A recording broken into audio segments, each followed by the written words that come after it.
France is a divided nation as its electorate heads to the polls, with many people saying they feel that they are voting for the lesser of two evils. Throughout the election campaign, there's been a bitter war of words, but now it's down to the voters to have their say. Sky's Rebecca Williams reports from Albi in the south of France. Pétanque is a sport that's so typically French, but as a divided nation heads to the polls, some have suggested that parts of the country could be losing their Frenchness. High levels of unemployment mean that many youngsters, like Anthony Marchex, have had to go abroad to find work. The economy actually is really bad. I think the euro is going down. It's mostly about the job losses here, about the working big enterprise going away because in France is more expensive and you have to pay a lot of tax. Albi in the south of France is quintessentially French, but indeed the weak economy's taken its toll, with many smaller traditional shops closing down and big businesses moving in. At the city's market, the majority feel the election is all about voting for the lesser of two evils.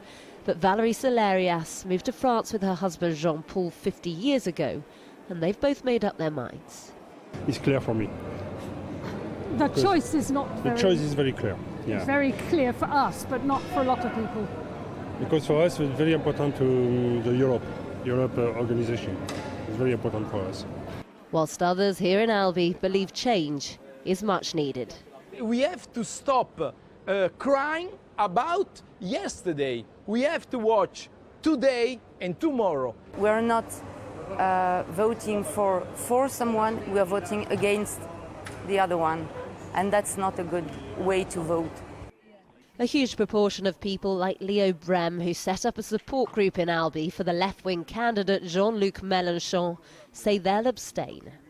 I not support the two candidates because I can support the racism of Marine Le Pen, and I can support the racism economic of Macron, who don't care about poor people, working class people. Emmanuel Macron has a lot of support here in Albi, but across the region as a whole, it's so close between him and the right-wing Marine Le Pen. And so they're both trying to get undecided voters round to their way of thinking. All across France, there's a split of opinions, but with just a day to go until polling, it seems everything is to play for. Rebecca Williams, Sky News, Albi.